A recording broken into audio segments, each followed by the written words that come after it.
अ, शिवाजी महाविद्यालयाच्या वतीनं gender equity concept and reality या राष्ट्रीय कार्यशाळेमध्ये मी सर्व सहभागींचे आणि जे या कार्यशाळेसाठी प्रमुख अतिथी म्हणून उपस्थित आहेत आणि उद्घाटक म्हणून ज्या आपण निमंत्रित केलेल्या आहेत आदरणीय चेतना सोनकांबळे मॅडम, त्याचबरोबर ॲडव्होकेट माधुरी क्षीरसागर, प्राध्यापक अरुंधती पाटील, अनिताताई कवडे, आणि हे सर्वच जे मान्यवर आहेत त्यांचं सगळ्यांचं मी आणि आमच्या महाविद्यालयाचे प्राचार्य आदरणीय डॉक्टर विजय भोसले सर, आमच्या संस्थेचे उपाध्यक्ष माननीय अशोकांना आहेर आणि सर्व मान्यवरांचे मी मनपूर्वक सर्वात आधी स्वागत करते.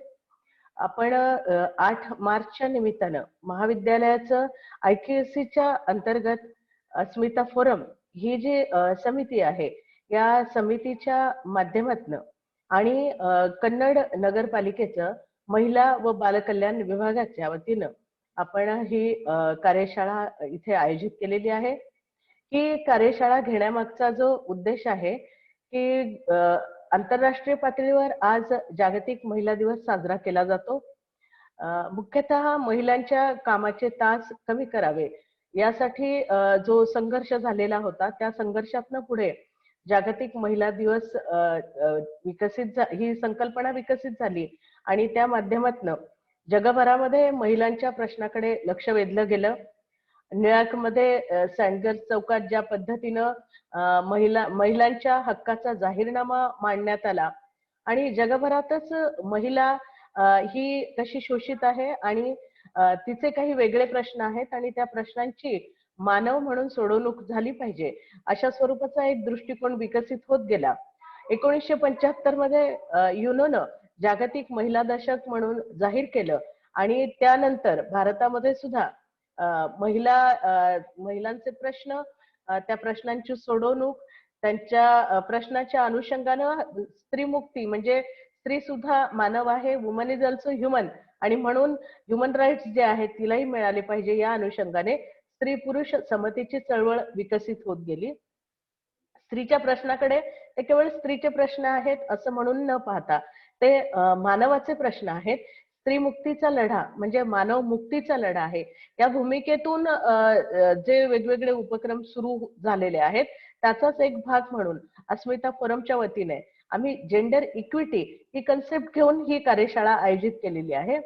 आजही भारतीय समाजामध्ये कुटुंबात, कुटुंबाबाहेर, सार्वजनिक ठिकाणी सगळीकडे स्त्रीचं शोषण, स्त्रीवरचे अन्याय अत्याचार, कौटुंबिक हिंसाचार, हुंडाबळी, बलात्कार अशा असंख्य समस्या स्त्रीपुढे तोंड वाचून उभ्या असताना अजूनही स्त्री प्रश्नाकडे पाहिलं जावं त्या पद्धतीनं पाहण्याचा व्यापक दृष्टिकोन निर्माण झालेला नाहीये आणि जेंडर इक्विटी किंवा स्त्री पुरुष समानता ही संकल्पना अजून समाज मनामध्ये नव्हे, शिक्षण घेणाऱ्या विद्यार्थी प्राध्यापकांमध्ये सुद्धा हवी तशी पोहोचलेली नाहीये किंवा त्या संकल्पनेच्या विषयी अजूनही परिचय सुद्धा झालेला नाहीये. ही जाणीव आम्हाला असल्यामुळे आम्ही असा विचार केला की भले स्वातंत्र्याला इतका मोठा काळ ओलांडला असेल तरी अजून स्त्री प्रश्नाकडे पाहण्यासाठी कन्सेप्ट पासूनच जावं लागेल. अजूनही हा प्रारंभच आहे. या मानसिकतेतून जेंडर इक्विटी स्त्री पुरुष समानता ही कन्सेप्ट घेऊन अस्मिता फोरमनं सगळ्यांच्या मध्ये हा स्त्रियांकडे पाहण्याचा निकोप दृष्टिकोन विकसित व्हावा म्हणून ही राष्ट्रीय कार्यशाळा आयोजित केलेली आहे.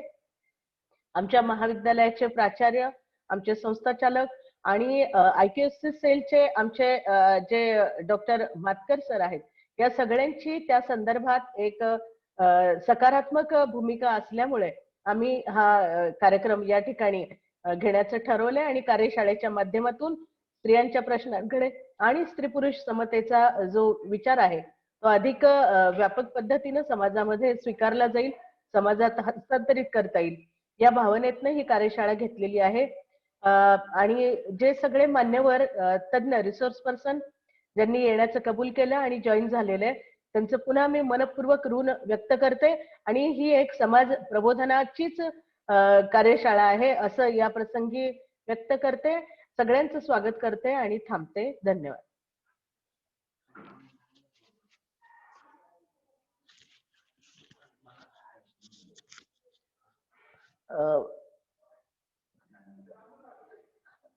मातकर सरांना मी विनंती करेन की त्यांनी जॉईन व्हायचं.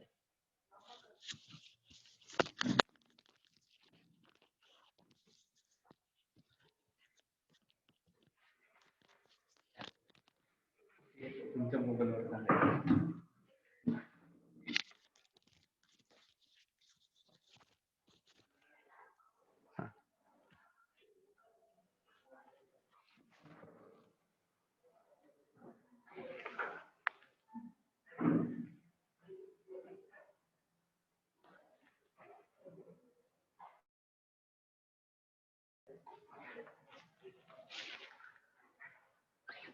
यानंतर धन्यवाद मॅडम. यानंतर मी आपल्या ज्या एक दिवसीय राष्ट्रीय वर्कशॉपच्या ज्या उद्घाटक आहेत doctor Chetana Sonkamble madam, interdisciplinary dean doctor Babasaheb Ambedkar Marathwada Vidyapeeth यांना मी आमंत्रित करतो आणि त्यांना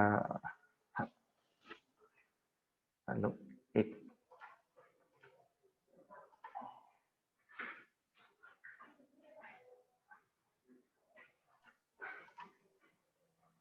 डॉक्टर चेतना सोनकांबळे मॅडम.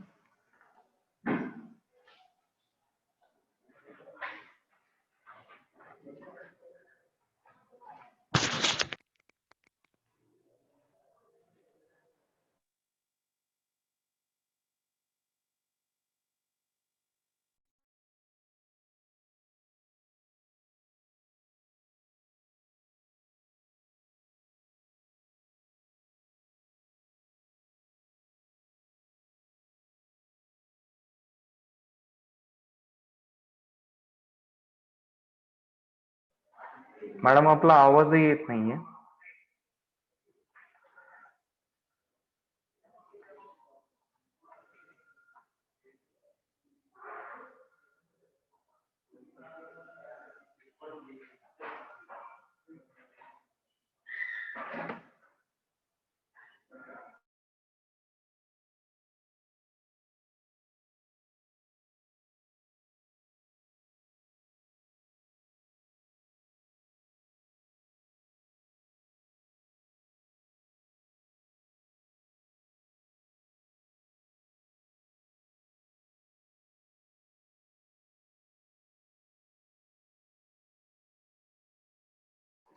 हा मॅडम आपला आवाज येत नाहीये.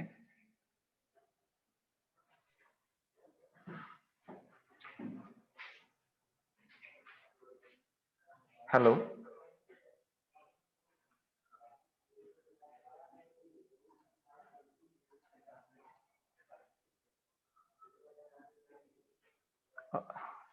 सोनकांबळे मॅडम आपला आवाज आमच्यापर्यंत पोहोचत नाहीये.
अनम्यूट करूं?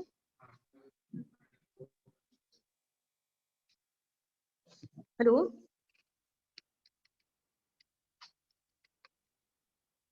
Hello,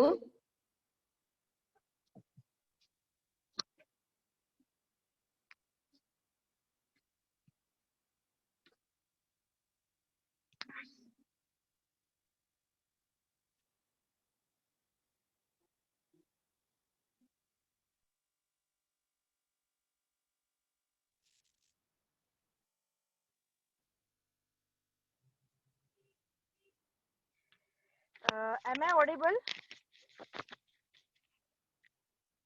Hello? Hello?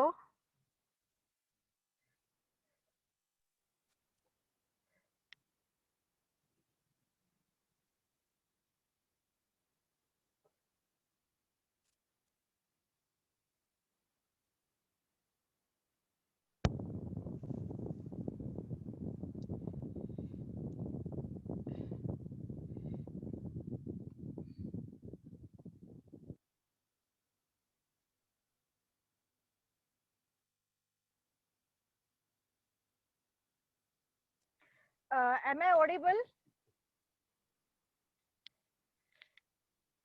मी ऑडिबल आहे का?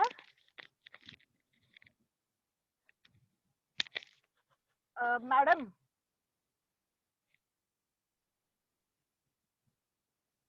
आवाज येतोय आपला? येतोय का? Okay. Yes yes But then nobody is responding, म्हणून मग मी म्हटलं की आवाज येतोय की नाही. येतोय येतोय, you are audible. Okay, shall I start then? Because I Yes. was having a technical problem. So Okay. I have started in my car itself. Okay. So thank you so much for bearing me for a long time. And thank you so much for inviting me. Good morning, one and all. As this is an national workshop, we can say, Madam has organized.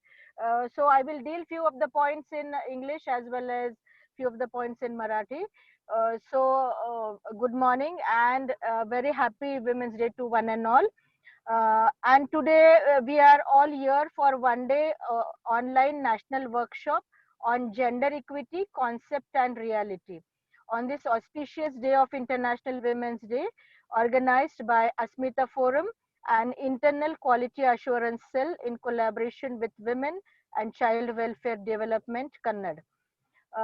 Dignitaries we are having on this platform: President of SC SSP Mandal Kannad, Honorable Shri Ashok Rao Aher; Chief Guest Dr. Arundhati Patil Madam; Advocate Madhuri Shirsagar; and Miss S. Purnima, who has straightway joined from Trinity College for Women, Tamil Nadu; Principal Dr. V.N. Bhosle sir; Vice Principal Dr. B.K. Magar; Convener Dr. Pratibha Ahire Madam, who is Management Council member of Dr. Babasaheb Ambedkar Marathwada University, and also a very well-renowned rebellion poetess, we can say.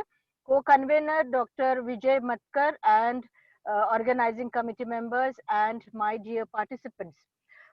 As we all know that today we are celebrating this International Women's Day. This year's theme of International Women's Day is Choose to Challenge. So though Madam has kept the theme of gender equity, concept and reality, but like I would like to focus because there are many of the resource persons who will be focusing on this aspect of gender equity, concept and reality. Whole day you are going to be listening to these concepts as well as reality, or through various examples which will be quoted by various chief guests and resource persons who are been invited over here. But like I would like to focus on this year's theme, which is being kept for as Choose to Challenge, because nowadays, as we know, that every day is a great day to celebrate the amazing women in your life. But International Women's Day gives you an extra reason to do just that, celebrated every year on March 8th. The holiday encourages all people to actively choose to celebrate women's achievement, raise awareness about women's equality, lobby for accelerated gender parity, and fundraise for female focused charities, as we all know. But like according to International Women's Day online portal, the holiday first came about in early 1900s. In 1908, as already mentioned by Dr. Ahire madam, that in 1908, women had begun agitating for a greater equality and less oppressive working conditions, with 15,000 women taking to the streets in the New York City demanding shorter hours, better pay, and voting rights. The first International or National Women's Day was celebrated in 1909, and while Women's Day were marked in various countries for the next 100 years. And online portal was launched in the year 2001 to energize their efforts and bring them all together in under the one virtue, we can say, place. This year the theme is of choose to challenge, calling on us of the think critically about all the own thoughts and actions and how we can better promote gender inequality and celebrate women's achievement. One way to start doing that is to fill your mind with inspirational feminist quotes that remind us just how awesome women are. Share them with your amazing mom, incredible sisters, or remarkable girlfriend, as well as wonderful way to celebrate. As we already know that feminism isn't about making women strong. As we all know, she is already strong within, and women are already, though they are strong, it's about changing the way the world perceives that strength. And we all know that there is nothing stronger than a broken woman who has rebuilt herself. And I would like to mention on this occasion that women everywhere has to rebuild herself, but like India is the only country where women didn't had any sort of fight, but because of Bharat हा एक असा देश आहे की ज्या ठिकाणी हे एक ज्या ठिकाणाच्या महिलांना संघर्ष करावा लागला नाही किंवा कुठल्याही प्रकारचे अजिटेशन करावं लागलं नाही, की ज्या माध्यमातून त्यांना त्यांचे राईट्स मिळाले. कारण की इथे संविधान जे आपण आपल्याकडे it was drafted bye Bharat Ratna doctor B.R. Ambedkar. तर ह्या संविधानामध्ये काहीही तुम्हाला संघर्ष न करता ते राईट्स मिळालेले आहेत, आणि तुम्हाला कुठल्याही प्रकारचं स्ट्रीटवर यावं लागलं नाही किंवा रस्त्यावर उतरावं लागलं नाही. आणि त्या अनुषंगाने तुम्हाला सर्व मानवाच्या दृष्टिकोनातून किंवा मानवी अधिकार या ठिकाणी महिलांना देण्यात आलेला आहे. हे आपण खूप महत्वपूर्ण किंवा हे आपण जाणणं खूप अगत्याचं आहे असं मला आवर्जून सांगावंसं वाटतं. कारण की आपण when we are thinking of women, as we all know that women emerged as a distinct interest group in the 19th century, primarily because the bureaucratic and democratic revolutions of 17th as well as 18th century has excluded women from their concept of equality. This distinction was based on gender. Since then, women as a commune has waged struggle for recognition of their rights as a human being. Women execute multilateral role in the society, that is as a breadwinner of her family, as a caretaker of her family, as a mother, wife, daughter, and service provider to the society. In spite of the fact that the women's contribution to the country's development is equal to that of the male counterpart, still they experience a number of limitations that restrain them from comprehending their potential for expansion. It was against this background that the government all over the world felt the need to prioritize the interest of women and their participation at every stage of the developmental process. Women as a core group of concern emerged as a major theme in the Millennium Development Goal. The Millennium Development Goal are the 8 goals set by the United Nations in 2000, which will act as yardstick to determine the advancement of in the direction of the obliteration of the global poverty. UN stated that gender equality and women empowerment as one of the Millennium Development Goals to be attained by the year 2015. The term women's empowerment implies the ability of the women take all the important decisions independently related to her throughout her lifespan that will ensure her success in all aspects of life. However, these goals are far from being realized in a country like India. In fact, often women in India are deprived of their fundamental rights to dignity, also leave alone the question of gender equality. The, this thing has to be explored, giving the women's right in India that is fundamentally patriarchal in nature, as we all know. This is an attempt to grapple with the few challenges faced by women in India, like the dowry, female feticide, denial of inheritance, sale and trafficking of girls, etc. So these things are supposed to be for mapping of women's rights and violation in India. Then I would like to focus on few aspects that we are supposed to make here, or like we are supposed to do here, because as I have priorly mentioned few things, I will mention in English the main aspect, because as this is a national workshop, so it should have that kind of weightage also, and that level also we should be able to understand. This position upholds about women equality between the sexes as long as an applicant is qualified for a positions one's gender is arbitrary. In fact, critics often mention that women cannot meet the performance targets set for their positions. This is a rank hypocrisy. In the American Army, for example, performances targets are regularly calibrated for age and positions. A 40-year-old senior non-commissioned officer faces a much easier set of targets than his 20-year-old subordinate.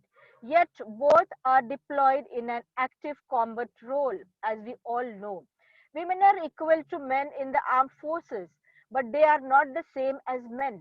While the vast of jobs in the armed forces are open equally to men and women, there are some of two which women are just not physically suited, which some women are able to meet the absolute physical requirements for frontline combat, such as carrying as wounded soldier, throwing grenades, or digging a trench in a hard terrain. Most are not, while integration of women in combat is possible for those qualified. The small number versus the additional logistically, regulatory and disciplinary costs associated with integration do not make it a worthwhile move. Men, especially those likely to enlist, maintain traditional gender roles. On the other hand, men are likely to act foolishly to protect women in their combat units. So women, some studies have shown, can perform as well as, if not better than men in active combat. Several Soviet women distinguished themselves as fighter access to elite of combat aviators. There are many such examples which can be quoted over here. As a women representative democracy, it is a vital that every part of population be proportionately represented. The present lack of females' voices in parliament symbolizes the continuing unconscious male societal bias. Uh, Representative democracy is there to represent the interest of every sector of the population, as we all know. While may be done without MPs visibly being strictly representative, why must women be represented but not every sector of society? And to ensure parliament exactly reflects demographic makeup is possible. This argument is more patronizing. It suggests the female MPs are only interested in soft issues rather than the hard political, economic, or military accent, or we can say the military axis. So these things also are supposed to be considered by the Indian society, and we all know that we at the start or at the initial stage we need to understand what exactly the similarity or difference, or what we can say the similarity is supposed to be. थोडासा मराठी याचा तुम्हाला reference द्यायचा विचार करत एक आपण जसं जाणतो अनेक परिसंवाद किंवा अनेक महिलांशी संबंधित आपण काही गोष्टी घेतो किंवा त्या बाबी जाणतो आणि त्याच्यामध्ये आपल्याला असं पाहायला मिळतं की जिथे स्त्री पुरुष तुलना करत असताना जसं आपण बघितलं की विमेन्सच्या दृष्टिकोनातून ताराबाई शिंदेंनी म्हणा किंवा जसं आपण जाणतो की द सेकंड सेक्स मध्ये सिमंदी बोवार आणि असे भरपूर ज्या साहित्यातनं आपल्याला या गोष्टी पुरातन काळापासून स्त्री पुरुष समानता आपल्याला धागा सापडतो. जसं स्त्री आणि पुरुषाने एकमेकांना त्यांची स्पेस देणं आणि दोघांनी एकमेकांचा आदर राखणं ही खरंच स्त्री पुरुष समानता आहे का, ह्या गोष्टीचा आपण विचार करण्याची वेळ आता समाजात यायला लागलेली आहे किंवा समाजात दृढ होत असताना आपल्याला दिसून येते. आणि माझं याच्यावर एक वैयक्तिक मत असं आहे की आजच्या दिवशी आपण हे सेलिब्रेट न करता वर्षभरच आपण ह्याचं सेलिब्रेशन करणं हे जास्त संयुक्तिक असणार आहे. कारण की अनेक लेखांच्या माध्यमातून आपल्याला असं पाहायला मिळतं आणि जोपर्यंत माझं तर असं वैयक्तिक मत आहे की जोपर्यंत लेखक आणि लेखिका या ज्या आहेत ना या स्त्रीवादी चळवळीचा भाग होणार नाहीत तोपर्यंत स्त्री पुरुष समानता आली असे आपल्याला म्हणता येणार नाही किंवा असे आपल्याला मांडता येणार नाही.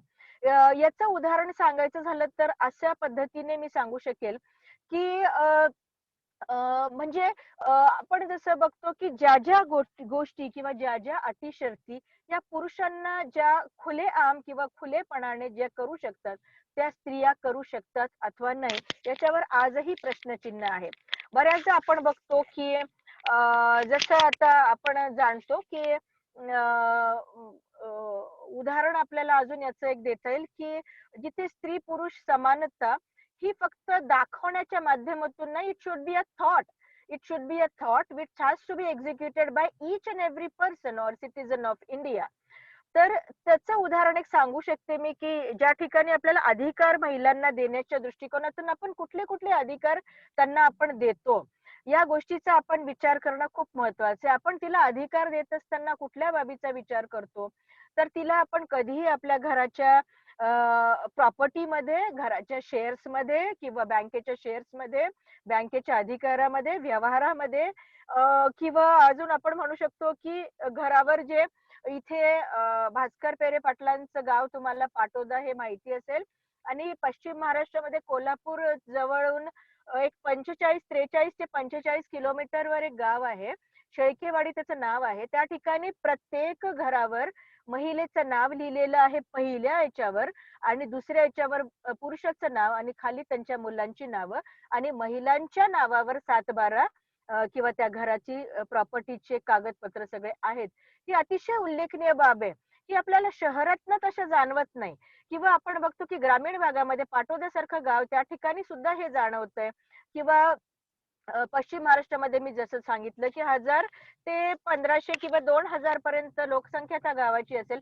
त्या गावामध्ये एवढा थॉट किंवा एवढा सिमॉन म्हणू शकतो किंवा सिमॉन जाऊन पोहोचलेली विचारांनी किंवा आपण म्हणू शकतो ताराबाई शिंदेचा विचार त्या ठिकाणी अंगीकृत केला जातो. मात्र शहरांमध्ये आपण छोट्याशा गोष्टी जरी आपल्या घरातल्या महिलांनी काही हक्काच्या सांगितल्या किंवा मागितल्या तर त्या तिला कशासाठी लागतात यावर खूप मोठा प्रश्नचिन्ह उद्भवतो किंवा प्रश्नचिन्ह केला जातो. आणि मग आपण राईट्स देताना राईट्स तर आपण देतोय असं आपण अख्ख्या समाजासमोर सांगतो, परंतु ते अधिकार देत असताना आपण कुठल्या गोष्टीचा तिला अधिकार देतो, तर सकाळ संध्याकाळचे आपण वर्किंग विमेन्स असू देत किंवा घर घर होम मेकिंग मध्ये असणार, मी हाऊस वाईफ म्हणणार नाही, कारण की हाऊस वाईफ म्हणजे तिचं लग्न काही घरासोबत झालेलं नसतं. म्हणून होम मेकिंग ही एक खूप मोठी संकल्पना आहे. अर्थात वर्किंग विमेन्स पेक्षा सुद्धा she should be paid in that aspect, किंवा त्या अनुषंगाने आपण विचार करायचं झालं तर आपण त्याचा असा विचार घेऊ शकतो की तिला त्याचा दुपटीने तिपटीने पगार मिळाला पाहिजे. पण थँकलेस आणि पेलेस हा वर्किंग विमेन्स किंवा सॉरी होम मेकिंगचा जॉब असतो, जो अगदी नगण्य असतो किंवा त्याची तुलना सुद्धा केली जात नाही. ती तिची ड्युटी आहे, ते तिचं कर्तव्य आहे, म्हणून तिच्यावर थोपलं जातं. तर हिला कुठले अधिकार दिले जातात की सकाळ संध्याकाळचा स्वयंपाक तू कुठला करायचा, त्याचबरोबर सणवार काही आले तर त्या सणवाराला तिने कुठला कपडा लत्ता घ्यायचे, कुठले दागदागिने तिने वापरायचे, आणि मुलाबाळांसाठी काय करायचं, मुलांच्या भविष्यासाठी काय करायचं. अर्थात त्याच्यामध्ये सुद्धा हल्ली हल्ली म्हणजे हे वास्तव आहे, हे सत्य आहे, हे कटू लागेल कदाचित, परंतु हे आपण शिकलेल्या घरांमध्ये सुद्धा किंवा अति उच्च घरांमध्ये सुद्धा या गोष्टी कुटुंबांमध्ये या बाबी पाहायला बघतो की पाहतो किंवा हे आजमावत असतो, किंवा आपण असं ऑब्झर्वेशन्स माझे आहेत, या दृष्टिकोनातून ऑब्झर्वेशन मी करत असताना या गोष्टी जाणवलेल्या आहेत की तिला एटीएम कार्ड तिचं स्वतःचं नसतं. कुठलेही बँकेचे आपण व्यवहार करायचे झाले तर त्याचे स्लिप्स भरून देणं, डिपॉझिट करणं, विड्रॉल करणं, याचे बँकेच्या व्यवहाराच्या संदर्भात ती वर्किंग विमेन जरी असेल तरी तिला त्या गोष्टी माहिती नसतात. नवऱ्याला ती प्रत्येक स्लिप भरून देण्याचं कार्य असेल किंवा विड्रॉल करून घेण्याचं कार्य असेल किंवा एटीएम कमावते ती आणि एटीएम नवऱ्याकडे असतं. म्हणजे इथे आपल्याला जेंडर इक्विटी किंवा निपक्षपाती विचार करण्याचं झालं तर आपण हे चॅलेंज का स्वीकारत नाही. महिला म्हणून आपल्याला प्रत्येक ठिकाणी पुरुषांचं साथ का घ्यावीशी वाटते. उदाहरणार्थ मी छोटस उदाहरण दिलं की जिथे आपण आपली विड्रॉलची स्लिप, जिथे आपण आपली बँकेचे व्यवहार, लोन, म्हणजे एक उदाहरण सांगेल. एक खूप मोठ्या संस्थेमध्ये एक प्राध्यापिका आहे, तिने तिच्या स्वबळावर स्वकर्तृत्वावर खूप मोठा बंगलो तिने बांधलेला आहे. ते बंगलोच ज्यावेळेस आपण व्यवहार करत राहतो किंवा जागा घेतली आणि त्याच्यावर तिने लोन घेतलं आणि लोनचे पूर्ण प्रक्रिया ती स्वतः करत असताना त्या प्रक्रियेमध्ये कुठेच पुरुष हा वर्ग नव्हता. त्याच्यामुळे लोन देणाऱ्याला सुद्धा हा खूप मोठा प्रश्नचिन्ह होता. शी बिईंग अन इंडिपेंडंट विमेन, की तुमच्या सोबत कोणी पुरुष का येत नाही. शी वॉज कॅरिंग हर सन, एक तिचा एक 15-20 वर्षाचा असलेला son she was carrying to bank, she was carrying at her this thing also, काय म्हणू शकतो, जागेच्या ठिकाणी जिथे कन्स्ट्रक्शन चालू होतं. पण तिथे इतकी मानसिकता लोकांची खराब आहे की व्यवहार एवढा मोठ्या कोट्यावधी रुपयांचे व्यवहार ही एक स्त्री एकटी कशी करू शकते, याच्यावर त्या आर्किटेक्ट कॉन्ट्रॅक्टरच आणि बांधकाम डेव्हलपमेंटला जे दिलेलं होतं त्याचं सुद्धा असा आक्षेप होता की मॅडम साहेब आल्यानंतर आम्ही बोलू. तिथे कोणी साहेबच नसेल किंवा तिथे कोणी पुरुषच नसेल तिच्या सोबतीला, तर why can't she do all those things which are being tabooed. एक टॅबू केलं जातं की पुरुषांनीच या गोष्टी करायला पाहिजे आणि स्त्रियांनी या गोष्टी करणं संयुक्तिक नाहीये. तर तो टॅबू आपण काढून टाकला पाहिजे. मोठे मोठे व्यवहार जसं आपण बघतो की खूप सारे एंटरप्रिनर्स, विमेन एंटरप्रिनर सुद्धा किंवा विमेन उद्योजकता हे आपल्याकडे आहेत. आणि त्या दृष्टिकोनातून जसं आपण बघतो की आपल्या समाजामधून खूप खालच्या वर्गातून किंवा खूप आपण गरिबीतून वर आलेली कल्पना सरोज आपण बघतो. शी इज द बिगेस्ट एंटरप्रिनर आणि त्यांचे भाषण आपण ऐकले तर आपल्याला अवाक करून देण्याची परिस्थितीतून त्या वर आलेल्या आहेत. तर ह्या गोष्टी आपण जाणल्या पाहिजे, हे लोकांपर्यंत पोहोचवणं खूप महत्वाचं आहे. म्हणून माझं ते तुम्हाला म्हणणं होतं की जोपर्यंत चळवळी, स्त्रीवादी चळवळीचा भाग पुरुष आणि स्त्री दोघेही होणार नाहीत, त्या माध्यमातून आपल्याला एक चांगल्या साहित्याची निर्मिती होऊ शकत नाही. त्या माध्यमातून विचारांमध्ये सुद्धा प्रगल्भता तेवढीशी येऊ शकत नाही, असं माझं या ठिकाणी वैयक्तिक मत आहे, असं सांगण्यास हरकत नाही. पुरातन काळापासून आपण जसं बघतो की मराठी साहित्यातून स्त्री पुरुष समानता ही झळकत असल्याचे अनेक उदाहरण सुद्धा आपल्याला सांगता येतील. आणि आजचा उल्लेख अनेक लेखिकांच्या पुस्तकातून आपल्याला जाणवतं. जसे लेखक आपल्याला पाहायला मिळतील की नारायण सुर्वे असतील, अनिल अवचट असतील, यांच्यासारख्या लेखकांच्या लिखाणातून त्याचा प्रत्यय आपल्याला आलेला दिसून येतोय. त्याचबरोबर आपण आता मी ज्यांचा उल्लेख केला त्या ठिकाणी स्त्री पुरुष समानता हे याच्या संदर्भात लेखन ज्यांनी केलेलं आहे त्या ताराबाई शिंदे, ज्योतिबा फुले, डॉक्टर बाबासाहेब आंबेडकर, आगरकर यांच्यासह आशा बगे, कमल देसाई, सानिया, मेघना पेठे, इरावती कर्वे यांच्या साहित्यात स्त्री पुरुष समानतेचे बीजे आपल्याला पाहायला मिळतात किंवा दिसतात. स्त्रियांचा अपमान करणारे काही विशिष्ट वाक्यप्रचार, उल्लेख जोपर्यंत चलनात आहे तोपर्यंत पूर्ण समानता आली आहे असं आपल्याला म्हणता येणार नाही. याचं उदाहरण आपण अनेकदा किंवा अनेक ठिकाणी पाहायला मिळतात. थोडस आजच्या थीम कडे वळण्याच्या पूर्वी ह्या काही जेंडर इक्विटी जे टॉपिक आपल्याला दिलेलं आहे किंवा एक निपक्षपाती स्त्रियांकडे बघण्याचा जो दृष्टिकोन समाजाने निर्माण करायला पाहिजे त्याबद्दल थोडस कथन करून मग मी पुढे वळेल. काही आपण बघतो की जसं काही काळांपासून किंवा स्त्रियांचे आपण प्रश्न हे धर्माच्या पलीकडचे आहेत या गोष्टीचा आपण विचार करणं खूप महत्वाचं आहे. ज्या दिवशी स्त्रिया बोलायला लागतील तेव्हा त्यांना खरे स्वातंत्र्य मिळेल. पुरुषांमधील मातृत्व आणि स्त्रीमधील पितृत्व जेव्हा दिसू लागेल त्या दिवशी खरा बदल व्हायला सुरुवात होईल असं मला या ठिकाणी आवर्जून नमूद करावंसं वाटतं. कारण की अमुक एक मक्तेदारी फक्त पुरुषांची, अमुक एक मक्तेदारी फक्त स्त्रियांची असं आपण एक पार्टिशन करून ठेवलेले की all these are the activities which are suppose to be done by women and all these are the activities which are suppose to be done by men. पण एक विमेन मध्ये मेन आहे ऑलरेडी, पण main मध्ये women किती आहे या गोष्टीचं ज्यावेळेस आपण काय म्हणू शकतो कोरिलेट करू शकणार नाही तोपर्यंत हा परिवर्तन हा फक्त अशा प्लॅटफॉर्म्सवरनं किंवा अशा विचार मंचावरनं बोलण्यापुरतच या गोष्टी राहतील. आपण बोलायला भरपूर साऱ्या बाबी या ठिकाणी या विचार मंचाच्या माध्यमातून किंवा सेन्सिटाईज करण्याच्या, संवेदनशील होणं स्त्रियांच्या संदर्भात हे आपण झालं पाहिजे. मी तर म्हणते की प्रत्येक पुरुषांनी स्त्रीला समजून घेतलं पाहिजे. त्याच्यासाठी स्त्री अभ्यास केंद्राला भरपूर असे कोर्सेस आहे आपले. ते कोर्सेस किमान बेसिक डिप्लोमा कोर्सेस जे आहेत ना ते केले पाहिजे. त्याच्याने स्त्रियांच्या संदर्भातला असलेला जो विचार किंवा जी स्त्रियांच्या संदर्भातली जी हेटाळणी किंवा आपण म्हणू शकतो तो दृष्टिकोन थोडासा बदलायला या ठिकाणी मदत होऊ शकेल. काही सहस्त्र वर्षापासून जसं आपण बघतो की विशेषतः मनुस्मृतीच्या काळापासून स्त्रियांवर अनेक बंधने आलेली आहेत. आता मनु हा जो होता की हा कसा विचारधारेचा होता की शूद्र आणि नारी आणि ढोल हे जे आहे हे बडवले पाहिजे, हे ताडणकी अधिकारी आहे असं तो म्हणतो. तर ताडणकी अधिकारी म्हणजे यांना बडवण्याचाच त्यांचा अधिकार आहे, दुसरा कुठलाही त्यांचा अधिकार नाहीये. आणि चूल आणि मूल हे तिचे कार्यक्षेत्र ठरून तिला 4 भिंतीच्या आत अडकवले गेले होते हे आपण सगळे जण जाणतो.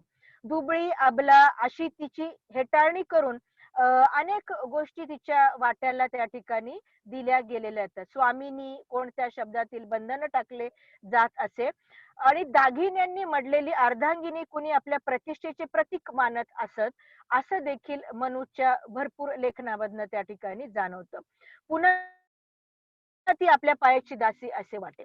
गेल्या शतकात अनेकांच्या प्रयत्नातून स्त्री थोडी बंधनातून बाहेर पडत आहे, परंतु आणि तिच्यासाठी शिक्षणाची दालने जी आहे ती खुली झालेली आपल्याला दिसून येते.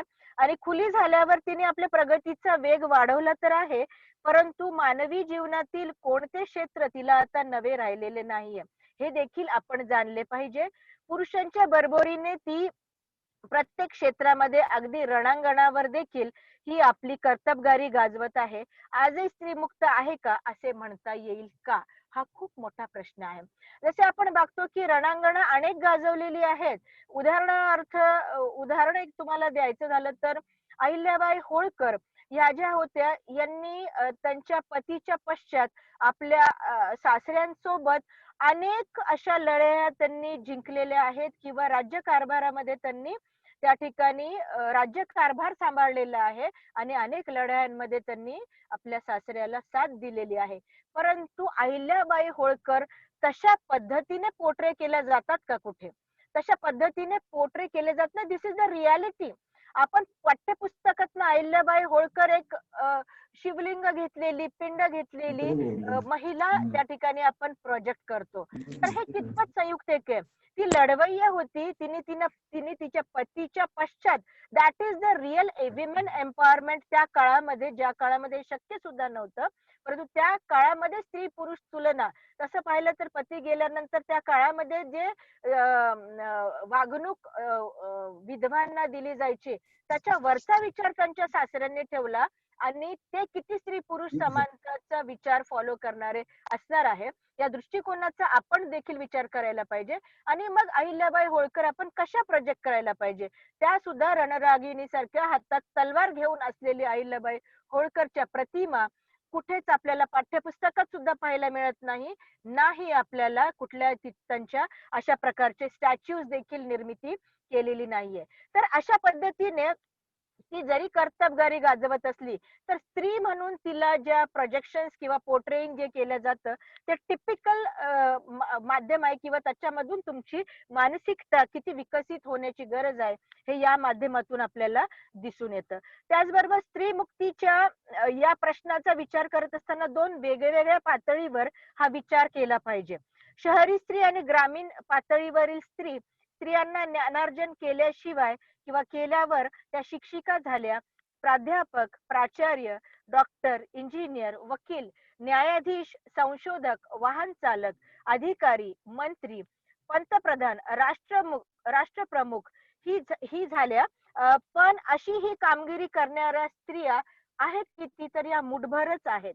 बाकीच्या सर्वसामान्य स्त्रियांचे प्रश्न सुटतात का? खरोखर ती मुक्त झाली का? आता मुक्त होणे म्हणजे स्त्री मुक्ती ही चळवळ जी आहे, स्त्री मुक्ती आणि स्त्री स्वैराचार हे दोन वेगळे आस्पेक्ट आहे. या देखील आपण समजून घेणं हे खूप महत्वाचं आहे किंवा ही खूप महत्वाची भूमिका त्या ठिकाणी आपल्याला पाहायला मिळेल किंवा ती आपण बजावणं हे खूप संयुक्तिक असणार आहे. त्याच्यामुळे त्या दृष्टिकोनातून विचार करण्याच्यासाठी जसं आपण बघतो की ज्ञान रचनेमुळे स्त्री ही आता गुलाम राहिलेली नाहीये पूर्वीच्या मनाने किंवा पूर्वीच्या तुलनेमध्ये. अगदी बंगल्यातील आणि झोपडपट्टीमध्ये देखील स्त्री आपल्यावर होणारा अत्याचार मुकाट्याने सहन करत नाही. पण म्हणून आज तिच्यावर अन्याय होत नाही असे नाही. झोपडपट्टीत राहणाऱ्या गरीब स्त्रिया आज शहरात मजुरीचे काम करून 4-5 हजार रुपये कमवतात आणि लिटरली कोविडच्या दरम्यान सुद्धा आपल्याला हे पाहायला मिळालेलं आहे की ज्या घरातील पुरुषांचे काम गेलेलं आहे त्या घरामध्ये महिलांनी खूप मोठा आर्थिक हातभार लावलेला आहे. कामकाज पूर्ण करून आपल्या जीवाची किंवा आपल्या जीवितहानी होईल याची तमा न बाळगता अगदी आपल्याकडे स्वयंपाकाला येणाऱ्या ज्या महिला आहेत त्यांनी स्वयंपाकाचं काम करून आपल्या घराचा उदरनिर्वाह किंवा त्याच्यामध्ये इकॉनॉमीशी संबंधित तिचं स्टेटस असतं असं आपण सुशिक्षित स्त्रियांच्या बाबतीत बोलतो. पण what about the status of these women's? या विमेन्सच्या संदर्भातलं स्टेटस आपण काय? त्यांना एवढं सगळं इकॉनॉमिक कॉन्ट्रीब्युशन घराला देऊन सुद्धा ज्या प्रकारची हेटाळणी किंवा ज्या प्रकारची त्यांना अपमानास्पद वागणूक मिळते ते आपण या ठिकाणी विचार करण्याची गरज आज आहे.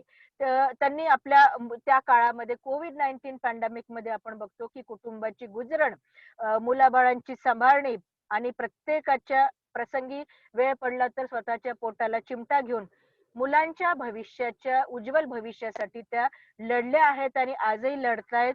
आणि अशा कष्टकरी महिलांचे जे नवरे असतात तर त्यांनी दारू पिऊन धिंगाणा घालायचा. असा हा कितपत योग्य आहे किंवा किती संयुक्तिक आहे या गोष्टीचा आपण विचार करणं हे खूप महत्वाचं आहे. जसं आपण जाणतो की अशा अनेक घरांमधनं आपल्याला पाहायला मिळतं की आजही ती परिस्थिती किंवा आजही तिला जाळण्यात येतं किंवा तिची हत्या करण्यात येते. किंवा आता आपण बघतो की जसे अनेक प्रसंग आपण पेपर उघडला तर त्याच्यामध्ये स्त्रियांवरील होणारे अत्याचार आपल्याला पाहायला मिळतात. आणि याच्यामध्ये कुठेच असा प्रश्न नाहीये की पुरुष श्रेष्ठ किंवा स्त्री कनिष्ठ हा मुळातच अन्यायकारक दृष्टिकोन आपण नाहीसा झाला पाहिजे. खरे तर सर्व माणसं समान आहे. जसं आता डॉक्टर प्रतिभा मॅडम आहिरे मॅडमनी सांगितलेलं या ठिकाणी, she should always be treated as a human being. तर तो आपण कितपत विचार करतो, तिला देखील घरामध्ये मानाचे स्थान मिळेल, आत्मनिर्भर मुक्त स्त्री निर्माण होईल व त्यातून निकोप आणि निर्भीड असं समाज निर्माण होऊ शकेल, हा दृष्टिकोन आपण लक्षात घेतला पाहिजे. मग स्त्री पुरुष समानता म्हणजे काय, या गोष्टी आपण समजून घेताना स्त्री पुरुष समानता म्हणजे नेमकं काय, हा प्रश्न आपल्याला दिवसा ढवळ्या पडत असेल तर आपण या गोष्टीचा विचार करणं पाहिजे की म्हणजे एक एक माझं म्हण की आर्थिक दृष्ट्या परावलंबी असणारी किंवा शिक्षणापासून वंचित राहते किंवा वंचित न ठेवणारी, सत्तेत किंवा अधिकारामध्ये तिला वाटा नसतो, चूल आणि मूल या संकल्पनेत तिला जखडून टाकले जाते किंवा टाकल्या गेलेले आपल्याला पाहायला मिळतो, किंवा समाजामधील तळागाळापासून तर एलाइट वर्ग जो असतो ना, तर असं गृहीत धरून व्यक्त केलेलं मत असं असू शकतं की तिला शिक्षण मिळून ती आर्थिकदृष्ट्या स्वावलंबी होऊन तिला सत्तेत किंवा अधिकारामध्ये वाव मिळायला हवा, ही स्त्री मुक्ती आणि त्यासाठी सर्व पातळीवर समान संधी मिळणे म्हणजेच शिक्षण, करिअर, सत्ता, अधिकार, वाटा यामध्ये स्त्री पुरुष असा लिंगभेद न होता समान संधी मिळणे म्हणजे स्त्री पुरुष समानता आहे, असं आपण या ठिकाणी आवर्जून म्हणू शकतो किंवा असा विचार आपण या ठिकाणी आवर्जून मांडू शकतो. तदनंतर आजच्या आधुनिक काळामध्ये आपल्याला बघायचं झालं तर समाजातील स्त्रीची सत्ता आभासीच आहे. बऱ्याचशा दृष्टिकोनातून ही सायम्युलेटेड, जसं आपण म्हणतो ना, प्रतिभास किंवा आभास क्रिएट करणारी आहे. वाटायला तर वाटू शकतं, अनेक लोक विचार मंचावर जो विचार मांडतात घरी गेल्यानंतर त्यांचाच विचार स्त्रियांच्या संदर्भात सातच्या आतच्या घरातला किंवा उंबरठ्याच्या पलीकडे न जाण्याचा असू शकतो. ही देखील हे कटू जरी असलं तरी हे सत्य आहे. अनेक आपले भाषणातनं वक्तव्य करणारे लोक देखील घरामध्ये ज्यावेळेस प्रपंचामध्ये ज्यावेळेस वावरतात त्यावेळेस त्यांचा जो दृष्टिकोन आहे तो कशा पद्धतीचा असतो हे सांगण्याचं हे प्लॅटफॉर्म जरी नसेल, परंतु ही एक सत्य परिस्थिती समाजाची आहे हे या ठिकाणी आवर्जून मला सांगावंसं वाटतं. त्यामुळे समाजभानामुळे स्त्रीला झालेल्या तिच्या मानवी हक्काच्या जाणीवामुळे व कायद्यामुळे आणि एकंदर जगातच वाहणाऱ्या किंवा वावरणाऱ्या स्वातंत्र्य, समता आणि इत्यादी तत्वांच्या विचार प्रवाहामुळे, परंतु मुळात जाऊन पाहिले तर सरंजामी वृत्तीतून येणारी पुरुषी वर्चस्वाची मानसिकता व त्यातून निपजणारी विवेक हीनता बदललेली नाही. उलट अंतकरण हेलावून टाकणाऱ्या प्रसंगी ती वाढलेलीच दिसते आणि तिचे नृशंस हिंसेचे रूपही आपल्याला आजकाल पाहायला मिळतात. जसं आपण परंपरागत म्हणजे वेळ पडली तर आपण सोयीसोयीने परंपरागत होतो, सोयीसोयीने आपण मॉडर्न होतो विचारांनी, पण कृतीमध्ये आपण कसं राहतो या गोष्टीचा विचार आपण करणं हे खूप महत्वाचं आहे. जसं आपल्या समाजामध्ये आपण बघतो की परंपरागत धारणांमुळे पुरुषी वर्चस्वाच्या मानसिकतेचा परिपोष तर होतोच, पण त्यातून स्त्रीबद्दल पुरुषांच्या ठायी असूया निर्माण झालेली आपल्याला दिसून येते. हे अत्यंत खेदाची गोष्ट आहे. स्त्रीला तिला लाभलेल्या कायदेशीर स्वातंत्र्यामुळे, शिक्षणामुळे, तिच्या अंगामधील गुणवत्ता किंवा गुणवत्तेमुळे जे नेत्रदीपक यश तिने प्राप्त केलेले आहे, तर त्या वर्चस्वाला बसलेला धक्का असा वाटतो. पुरुषांच्या कडून स्त्रीच्या गुणवत्तेविषयी आदराऐवजी असूयेने भरलेली व स्त्री स्वातंत्र्याच्या संतापाने खदखदणारी अनेक विधानं आपण ऐकतो. आणि समानता म्हणजे स्पर्धा नव्हे, आपली कुठल्याही गोष्टींची स्पर्धा नाहीये. आणि तर या रोषाचे प्रकटीकरण वर्चस्व बघत असताना आपण हमखास दाखविता येईल अशा बलात्कारात व स्त्रीवरील हिंसाचारात होत असलेली आपल्याला दिसून येते. यावरील उपायांची सुरुवात महिलांनी स्वतःपासूनच करायला हवी. पुरुषांनी केलेल्या विविध अन्याय व अत्याचारापुढे तिने मान न चुकविता मुलांना घडविण्याचे काम महिलांच्या हातात असते. तिने ठरविले तर पुरुषी वर्चस्वाची मानसिकता ती आपल्या कुटुंबात बदलू शकते. मात्र त्यासाठी स्वतःच्या मनातून ही पुरुषी वर्चस्वी मानसिकता पुसून टाकायला हवी. कारण की ही पुरुषी मानसिकता बदलण्याचं किंवा याला खत पाणी देण्याचं कार्य ही स्त्री करते असं मला आवर्जून सांगावंसं वाटतं. कारण की बघा, लहानपणापासून वाढवत असताना तुम्ही स्त्री आहे हे तुम्हाला जाणीव करून दिलं जातं. Since childhood she has been upbring, किंवा तिची पालन पोषण करत असताना she is a marriage material. One day she has to get married, go to her husband's place, and whatever her husband is going to give her, that she has to accept without any grievance.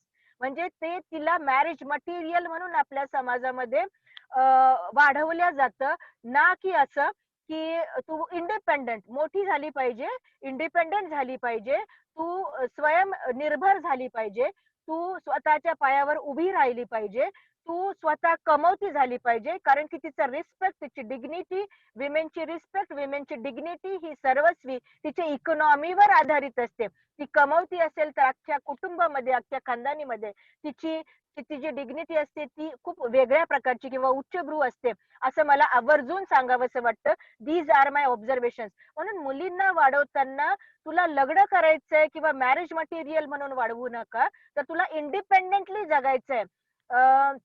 लग्न संस्था ही महत्वाची जरी भूमिका असेल, परंतु सर्वस्वी नवऱ्यावर जबाबदारी टाकून न देता, किंवा नवऱ्याकडे तुला जायचंय आणि म्हणून तू चांगलं राहायला पाहिजे, चांगलं दिसलं पाहिजे, चांगलं तू चांगला स्वयंपाक करता आला पाहिजे, चांगलं तुला काय म्हणू शकतो सालसपणे दिसलं पाहिजे, खानदानी वाटलं पाहिजे, सुंदर दिसलं पाहिजे, या गोष्टीकडे न जाता, तिला ब्युटी पार्लरला या सगळ्या गोष्टीकडे न पाठवता, तिला बुद्धीच्या पार्लरमध्ये तुम्ही वारंवार जायला सांगितलं किंवा बुद्धी पार्लरच्या जाण्यासाठी तुम्ही तिला प्रोत्साहन दिलं, तर हे मॅरेज मटेरियल टिपिकल जे सिरियल्स मधनं दाखवतात की गुडी गुडी दिसलं पाहिजे, छान छान राहायला पाहिजे, त्या कधीच काम करताना आपल्याला दिसत नाही.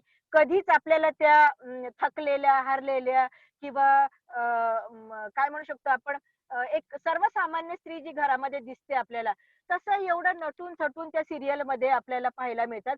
असं आपल्याला घरामध्ये वावर असताना वावर करू तरी शकतो का? पण याचा मोह इतका सिरियलच्या माध्यमातून सुद्धा महिलांवर टाकलेला आहे की तेच आपलं आयुष्य आहे की काय, तेच आपलं विश्व आहे की काय, असं स्त्रियांना सुद्धा ऑटोमॅटिकली त्यांना वाटायला लागलेलं. म्हणून हा जो माइंडसेट असतो ना, हा पहिले स्त्रियांनी बदलणं आवश्यक आहे. त्याचं एक उदाहरण तुम्हाला छोटंसं देते आणि मग मी आपली थोडंसं वाइंड अप करते. शोभा डेचं उदाहरण सुद्धा देऊन मग मी त्याला माझ्या लांबलेल्या भाषणाला थोडंसं वाइंड अप करते. एक उदाहरण, मी अपब्रिंगिंग करत असताना मुलींची मॅरेज मटेरियल म्हणून तर अपब्रिंगिंग करूच नाही, पण त्याचबरोबर मुलांची अपब्रिंगिंग करत असताना सुद्धा आपण ही गोष्टीची काळजी घेतली पाहिजे. की एक उदाहरण तुम्हाला सांगते की लहानपणापासून एक मुलगा होता. काही वर्षापूर्वी ही ऍडव्हर्टाईज दाखवायचे. ही ऍडव्हर्टाईज मध्ये असं होतं की लहानपणापासून एक मुलगा असतो आणि तो छोटे छोटे कंप्लेंट्स घेऊन घरी येत असतो आणि रडत असतो. त्या रडण्यावर त्याची आई काय म्हणत असते वारंवार, बेटा लड़के रोते नहीं, बेटा लड़के रोते नहीं, बेटा लड़के रोते नहीं. कुछ भी वो घर पर लेकर आता था, कंप्लेंट्स रहो, किसी ने उसकी छेड़खानी की या तो किसी ने उसको टॉर्चर किया स्कूल में या तो टीचर ने डांटा, तो he is to always come at home and is to say that mamma I was hurt by this thing. तो उसकी मम्मी, उसकी माँ जो है वो हमेशा उसको बोला करती थी, बेटा लड़के रोते नहीं, लड़के रोते नहीं. याच विचारांनी तो मुलगा मोठा होतो आणि त्या मुलाचं लग्न होतं आणि त्याची एक बेटर हाफ किंवा त्याचं लग्न होतं आणि त्याची एक सुविद्य पत्नी त्याच्या घरामध्ये येतो आणि he always use to torture her with different aspect. वेगळ्या वेगळ्या दृष्टिकोनातून तो तिचं टॉर्चर करत, तिला भावना असतात, तिला मन असतं, हे त्यांनी कधी जाणलंच नाही. आणि एका दिवशी ते भांडण त्यांचं दोघांचं इतकं विकोपाला जातं. त्या भांडणामध्ये असं होतं की तो तिला भरपूर अत्याचार करतो किंवा मारहाण करतो आणि त्या मारहाणीमुळे ती भावनिक होते आणि ती रडायला लागते आणि मग माधुरी दीक्षित त्या स्क्रीनवर येते आणि ती म्हणते कि बचपन से ही अगर हमने ये बच्चे को पढ़ाया होता कि लड़के रोते नहीं की जगह पर लड़के रुलाते नहीं, तो आज ये नौबत ना आती. असं म्हणून एक टॅगलाईन माधुरी दीक्षित देते आणि ती ऍडव्हर्टाईज संपते. So that is the thing की हा माइंडसेट आपल्याला बदलणं खूप महत्वाचं आहे. किंवा अशा प्रकारची अपब्रिंगिंग करत असताना, मुलींची अपब्रिंगिंग करत असताना तिला टिपिकल मॅरेज मटेरियल म्हणून तुम्ही वाढवू नका. आणि मुलांची अपब्रिंगिंग करत असताना त्याला टिपिकल मुलगा म्हणून किंवा मदर्स बॉय आजकाल आपण बघतो, हे खूप डेव्हलप होत चाललेलं आहे. सगळं काही करायचं असतं ते मदरच्या पॉइंट ऑफ व्ह्यूने, सगळं काही करायचं असतं ते आईच्या अनुषंगाने, लग्नही करायचं असतं, लग्न रिजेक्टही करायचं असतं ते आईच्या अनुषंगाने. तर हे असे टॅबूज लावून घेण्यापेक्षा तुम्ही त्या ठिकाणी लडके रोते नाही च्या ऐवजी लडके रुलाते नाही, कारण की जे फिलिंग्स विमेन्सला असतात, same feelings are with men also. The feelings which men are having, same feelings are with women also, and those things should be taken into consideration. म्हणून हे खूप सारे चॅलेंजेस आहे. चूज टू चॅलेंज, प्रत्येक गोष्ट challenge म्हणून स्वीकारा. म्हणून या वर्षीचं हे थीमच आहे की प्रत्येक गोष्ट तुम्ही चॅलेंज म्हणून स्वीकारा. तुम्ही स्पर्धा करा जरूर, परंतु हे इक्वालिटी आणि इक्विटीच्या दृष्टिकोनातून तुम्ही स्पर्धा करणं खूप महत्वाचं आहे. आणि म्हणून आपण अजून एक गोष्ट या ठिकाणी सांगते की मुली वयात आल्यानंतर किंवा मुली ज्यावेळेस when they are growing and then when they are coming to the pubertal stage, त्यांनी कसं वागावं, किती मुलं मित्र त्यांचे असले पाहिजे किंवा मुलांसोबत बोललं पाहिजे, नाही बोललं पाहिजे, हा सगळा दृष्टिकोन आई तिला समजून सांगते. परंतु कुठलाही बाप आजपर्यंत माझ्या तरी ऐकण्यात नाहीये की मुलगा मोठा होत असताना, मुलगा वयात येत असताना मुलांनी कसं वागावं हे जर का सांगितलं असतं, तर आता हे बलात्काराचे प्रकार किंवा महिलांच्या वर होणारे किंवा स्त्रियांवर होणारे जे अन्याय अत्याचाराचे प्रकार आपल्याला सहजपणे पाहायला मिळतात किंवा सहजतेने ते करायला सुद्धा घाबरत नाही, हे प्रकार कदाचित आपल्याला समाजामध्ये कमी पाहायला मिळाले असते. कारण की मुलं वयात येत असताना मुलांनी कसं वागायचं असतं हे केव्हाच कुठला बाप सांगत नाही. मात्र मुलगी वयात येत असताना मुलीने कसं वागायचं असतं, किती स्वतःवर निर्बंध घालून घ्यायचे, कुठल्या चौकटीच्या दायऱ्यामध्ये तिने राहायचं, हे तिला वारंवार, एकदा नाही तर वारंवार, ती 8वी पासून तर कंटिन्युअस तिने ती ज्यांच्या आधिपत्याखाली राहणार आहे. म्हणजे जसं लहानपणी ती वडिलांच्या आधिपत्याखाली, नंतर मग नंतर मोठी झाल्यानंतर ती नवऱ्याच्या आधिपत्याखाली, मग मुलांच्या आधिपत्याखाली, ती जेव्हा जेव्हा राहणार आहे तिचे रोल्स त्या ठिकाणी बदलत राहतात आणि त्या अनुषंगाने तिने कसं वागायला पाहिजे हे तिलाच प्युबर्टल स्टेज पासून तर ती लास्ट स्टेज पर्यंत तिने कसं राहावं, कसं काय करावं हे तिला सांगितलं जातं. मात्र पुरुषांना कसं राहावं त्या प्युबर्टल स्टेज पासून तर त्या मरणापर्यंत हे कधीच सांगितलेलं आपल्याला पाहायला मिळत नाही. म्हणून अनेक घटनांविरुद्ध मेणबत्त्या पेटतातच, पण असर नाही आणि प्रत्येक पीडितेला न्याय मिळत नाही. असे पुरुषी वर्चस्व कमी करायचे असेल तर आपली मूल्य, संस्कार मुलांमध्ये रुजवणं हे अतिशय महत्वाचं आहे. आणि घरातील जे वडीलधारी लोक असतात ना, आजी आजोबा, म्हणून आपण बघतो की न्यूक्लिअर फॅमिलीज हे सुद्धा एक त्याला खूप मोठं कारण आहे. पूर्वी जॉईंट फॅमिलीज होतात, त्या फॅमिलीज मधनं काही संस्कार, काही मूल्य इनहेरिट केले जायचे किंवा आजी आजोबांकडनं मुलांपर्यंत हस्तांतरित होत होते आणि हे मूल्यांची ऱ्हास होत असताना आपल्याला आता दिसून येते. म्हणून या गोष्टी थोडस शेवटचं एक उदाहरण तुम्हाला शोभा डेचं देऊन मग त्या ठिकाणी मी आपली रजा घेते. तसं आपण खूप खुलेपणानं पेट्रियार्कल पितृसत्तेचा हा भाग हा देश असल्या कारणाने किंवा पेट्रियार्कीचा इतका पगडा या ठिकाणी आहे, तर याच्यामध्ये आपल्याला जाणवतं की आपण once upon a time when I was in college when we used to read Shobha De आणि मग शोभा डेनी केलेलं कार्य किंवा ज्या बोल्डली पद्धतीने तिचं लिखाण असायचं, त्या काळामध्ये ते शोभा डेनी लिखाण केलेलं वाचणाऱ्या महिला सुद्धा व्यभिचारी आहेत असं त्या ठिकाणी when we were at graduate level or like when I was in 11th 12th or like in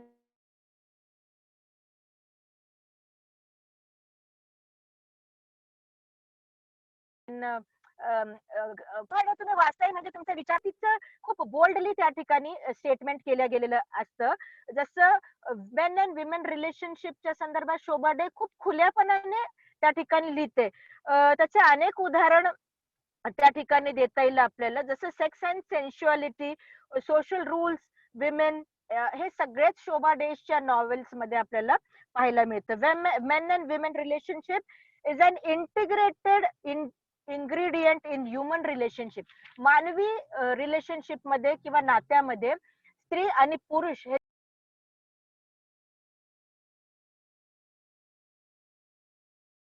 दो आहे की the role of society and culture plays a important significant role.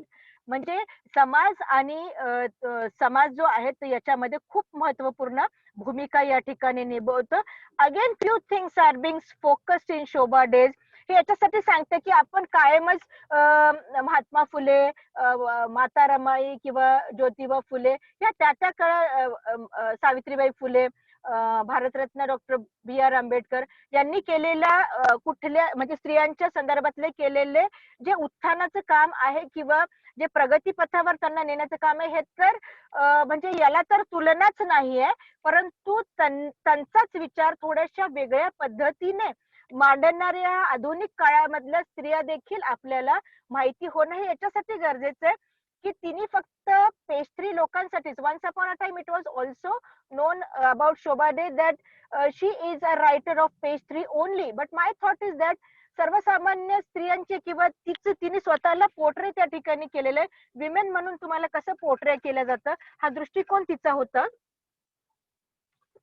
आणि जे तुम्ही आम्ही भिंती आड ज्या गोष्टी करतो ते तिने खुलेपणाने किंवा निर्भीडपणे मांडलेलं आहे. म्हणून शोभा डेला आपण ऍक्सेप्ट करायला पाहिजे किंवा तो विचार आपण त्या ठिकाणी महत्वपूर्ण आपल्यासाठी आहे. कारण की जे स्त्री पुरुष तुलनेमध्ये जे ताराबाई शिंदेनी सांगितलेलं आहे की पूर्वीच्या काळी सगळ्याच गोष्टी ज्या आहेत त्या स्त्रियांना ज्या आहेत त्या मॅन्डेटरी होत्या किंवा त्याला आपण सांगू शकतो की कंपल्सरी होत्या. She was looked upon from that lens only. तर हा लेन्स बदलण्याची गरज आहे. आणि म्हणून मग शोभा डेनी जे पोर्ट्रे केलेले विमेनच्या संदर्भात की new social taboos also work. Social taboos ही खूप महत्वपूर्ण गोष्ट आहे. काही विमेन्सच्या संदर्भातले कोविड-19 पॅन्डेमिकच्या दरम्यान सुद्धा बघा विमेन्सशी संबंधित किंवा आताही डोकं नसलेला किंवा वरचा भाग रिकामा आहे असं म्हटलं की विमेन्स कडे बघून क्वचितच किंवा खच्चीतपणाने हसल्या जातं. तर that is the thing how she is being tabooed और how she is being portraying of men domination किंवा male domination in her novels ही सुद्धा खूप महत्वपूर्ण बाब आहे. खूप खुलेपणाने मेन चांगल्या पद्धतीने त्यांनी पोर्ट्रे केलेलं आयडेंटिफिकेशन अँड सेल्फ डेफिनेशन आणि बऱ्याचदा loveless marriages. She has also focused on loveless marriages, moral, spiritual and intellectual bankruptcy, women identity, conflict for struggle, voices against brutal practices, concealed reality, violence and wide conspiracy, sexual morality. Delhi सेक्सला सुद्धा बघा sexual morality नाव त्या ठिकाणी दिलेलं आहे किंवा त्या दृष्टिकोनातून त्याचा अभ्यास किंवा त्या दृष्टिकोनातून त्याची मांडणी या ठिकाणी केल्याचं आपल्याला दिसून येतंय. त्याच्यानंतर रिच्युअल्स कॉन्सेप्ट अँड आपण या ठिकाणी सांगू शकतो की rituals concept violence and wide conspiracy, society और social taboos, tradition of India. Tradition किंवा परंपरेच्या नावाखाली आपण सगळ्या गोष्टी खपवतो. स्त्रियांनी हे करू नये ते करू नये. आजकाल सुशिक्षित वर्गांमध्ये सुद्धा या गोष्टी आपल्याला जाणवतात. त्याच्यानंतर पेट्रियार्कल डॉमिनेशन. त्याच्यासाठी आपल्याला एज्युकेट, ऑर्गनाइज अँड एज्युटेट जे डॉक्टर बाबासाहेब आंबेडकरांनी मंत्र दिलेला आहे. शिका, संघटित व्हा आणि संघर्ष करा. स्त्रियांचं शिक्षण, स्त्रियांचं संघटन आणि स्त्रियांनी संघर्ष करणं हा आस्पेक्ट जरी वेगळा असेल तरी त्यांनी स्वतःसाठी लढलं पाहिजे, शिक्षण घेतलं पाहिजे, शिक्षणाची कास्ट त्या ठिकाणी धरली पाहिजे आणि religious and caste based constants जे आहे याला धुडकावून लावण्याचं सामर्थ्य तिच्यामध्ये असलं पाहिजे. आणि because of that it will happen to her that exploring formal voices or like many of the female voices through literature. तिने लिखाण काम सुद्धा केलं पाहिजे कारण की फिमेलचा तो एक व्हॉइस आहे. त्याच्यामुळे empowering women at the grassroots politically and economically statements. And in last I would like to focus that there are few rights for women in every Indian needs to know. Women have the right to equal pay as already being mentioned. Women have the right to dignity and decency. Women have the right against workplace harassment. Women have a right against domestic violence. Female sexual assault victims have the right to keep their identity anonymous. Women have the right to get free legal aid.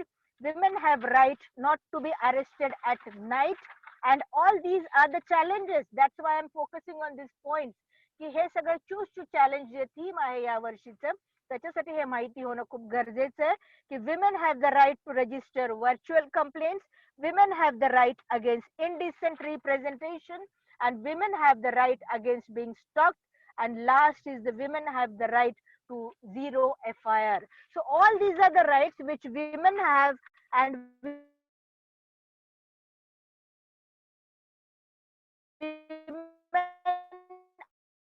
are supposed to be known.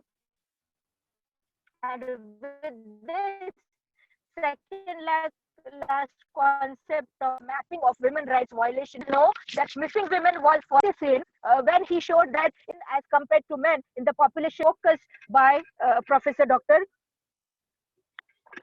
Amartya Sen.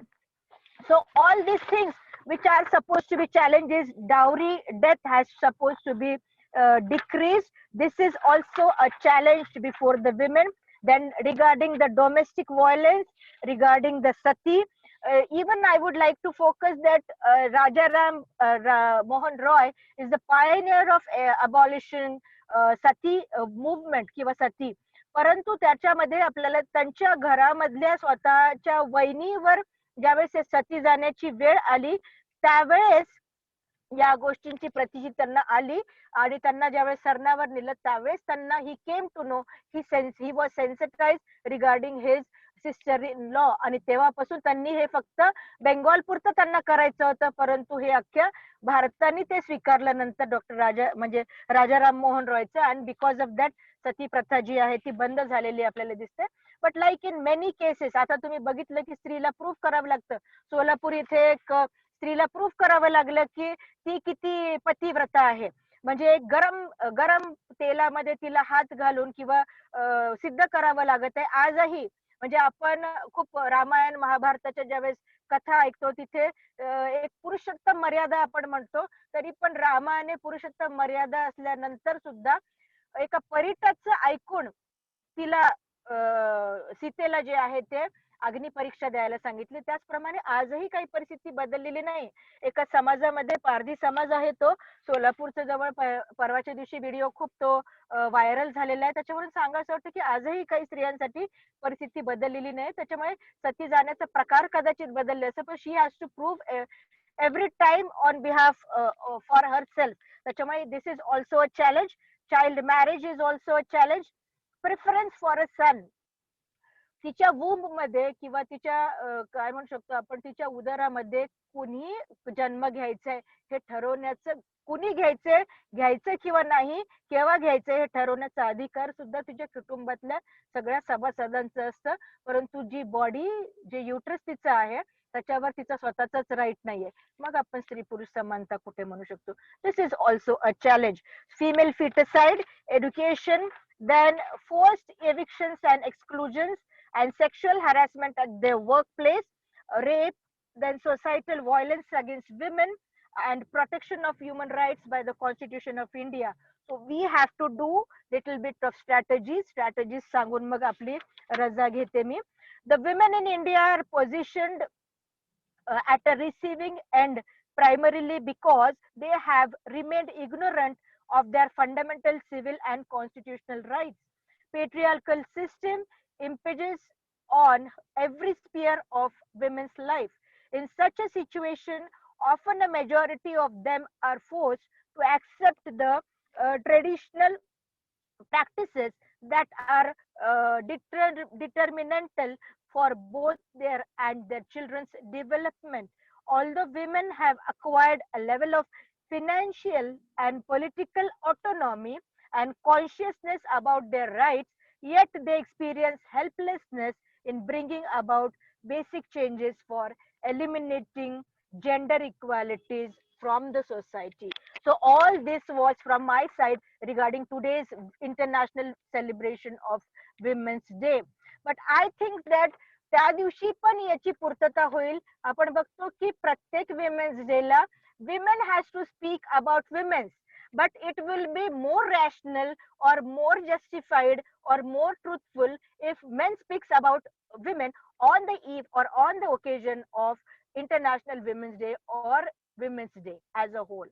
So त्या दिवशीच खरं ही म्हणजे आपण chief guest म्हणून सुद्धा आजच्या यादीमध्ये बघितलं तर N numbers all the resource persons are female resource persons.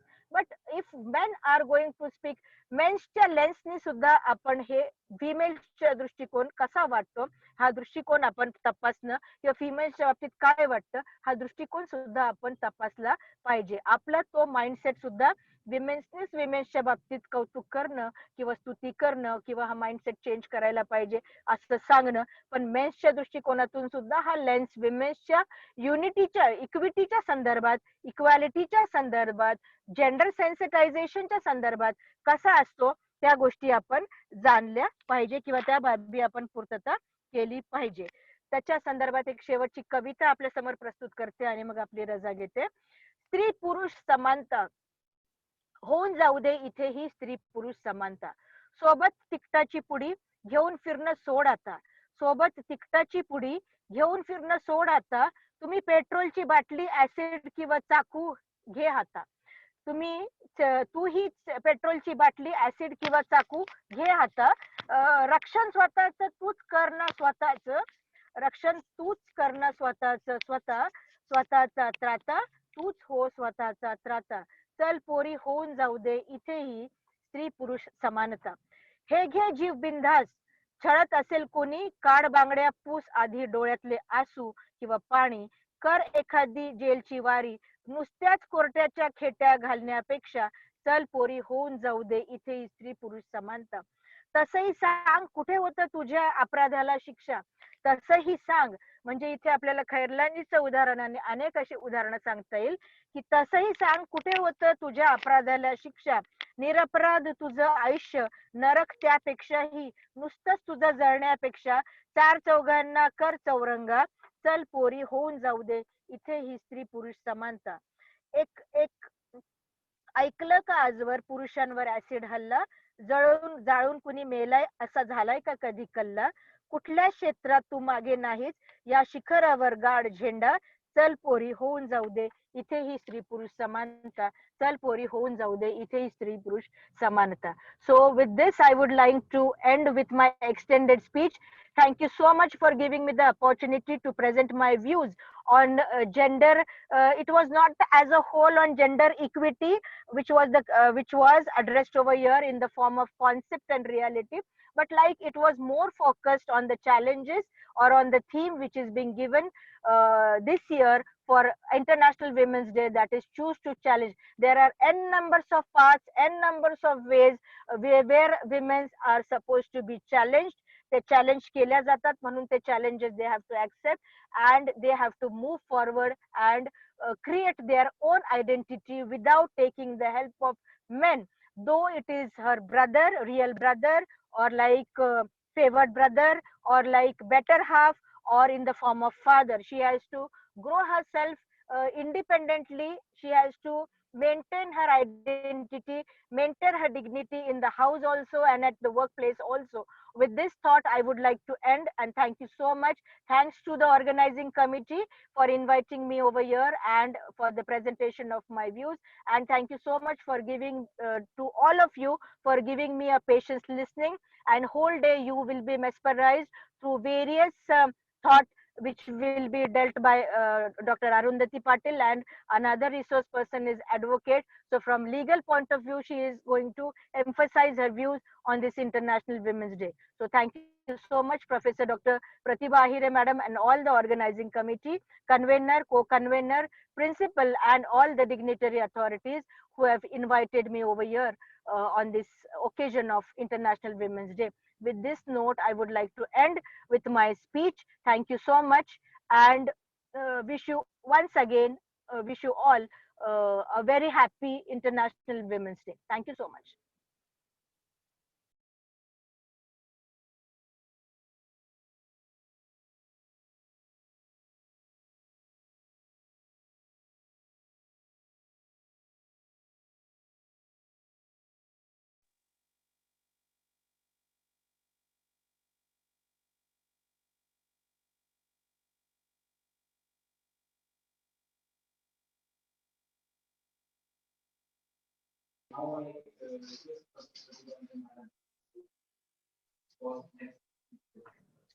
Madam, धन्यवाद. I'm over with my speech. No, no. धन्यवाद मॅडम. आंतरविद्याशाखीय डॉक्टर बाबासाहेब आंबेडकर मराठवाडा विद्यापीठाच्या आंतरविद्याशाखीय अधिष्ठाता असलेल्या डॉक्टर चेतना सोनकांबळे मॅडम, आपण अत्यंत उत्कृष्ट पद्धतीनं स्त्री प्रश्नाचा, स्त्री पुरुष समानतेच्या संकल्पनेचा कॅनव्हास इथे आमच्या समोर या कार्यशाळेमध्ये आपण मांडलेला आहे.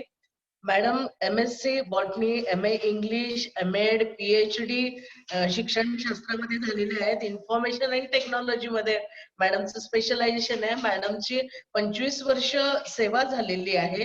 विद्यार्थी कल्याण विभाग, ताराबाई शिंदे स्त्री अभ्यास केंद्र आणि आता अधिष्ठाता म्हणून मॅडमने डायरेक्टर म्हणून काम केलेलं आहे. शिवाजी विद्यापीठात मॅडमने सेवा दिलेली आहे.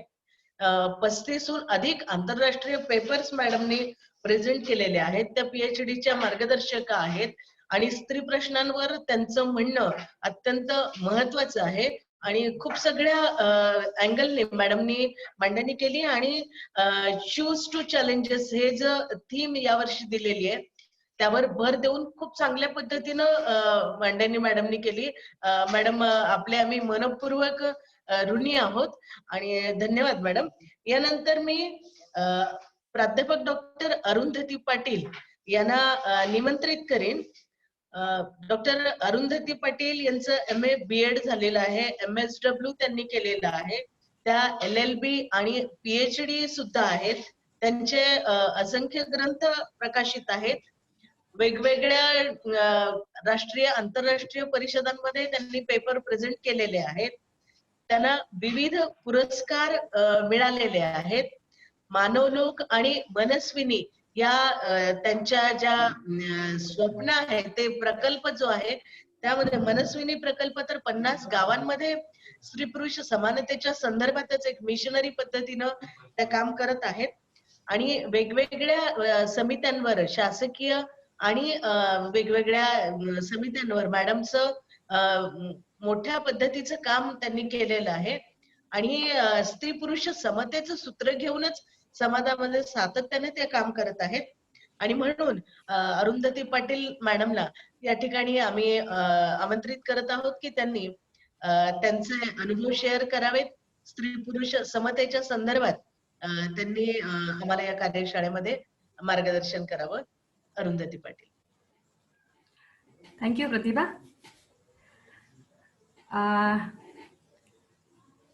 आज one day national workshop on gender concept and reality.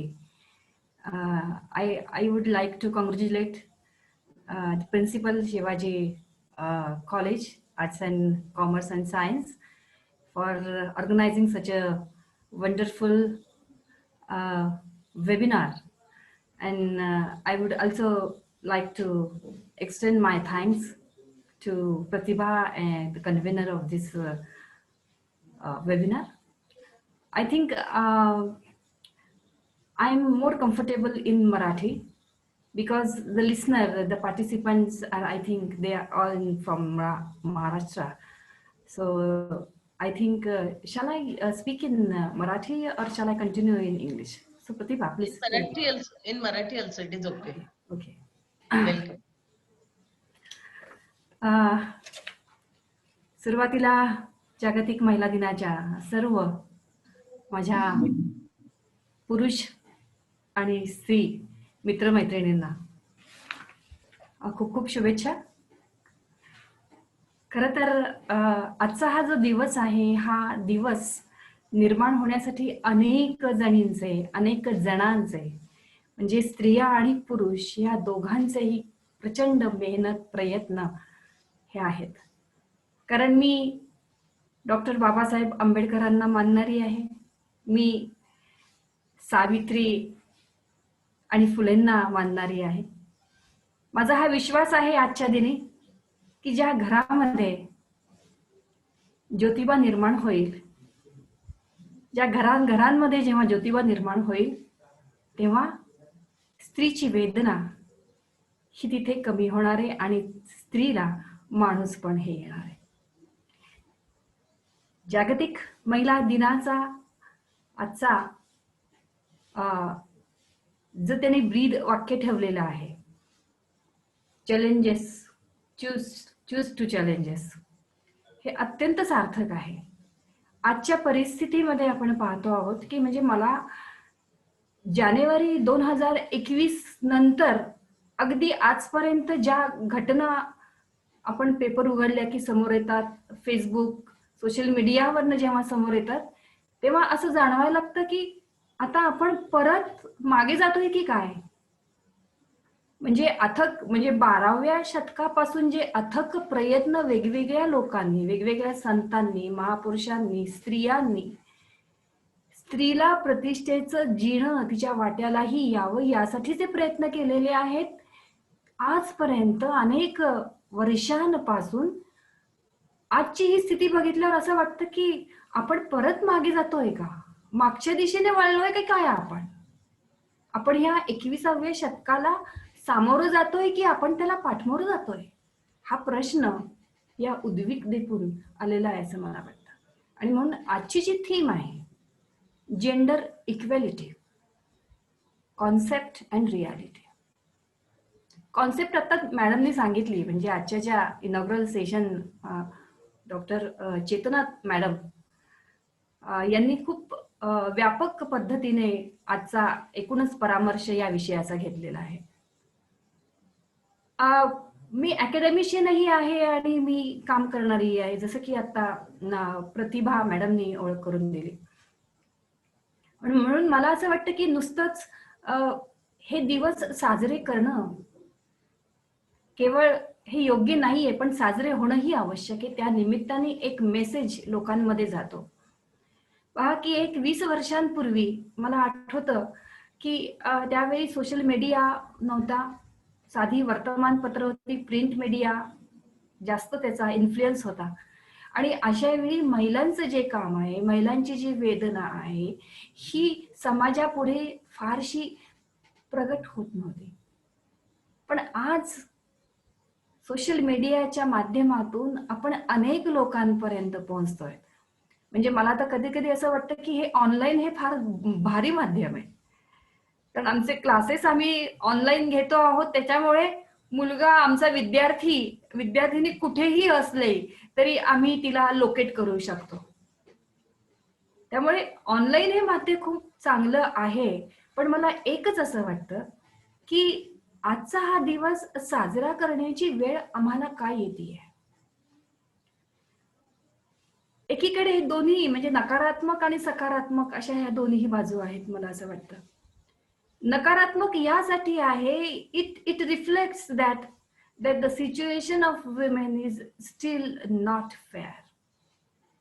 मला असं वाटतं की आजही आपल्याला हा विचार येतो मनामध्ये की आज आम्हाला हा दिवस साजरा करण्याची वेळ येतेय, कारण आज 21व्या शतकामध्ये 2021 मध्ये देखील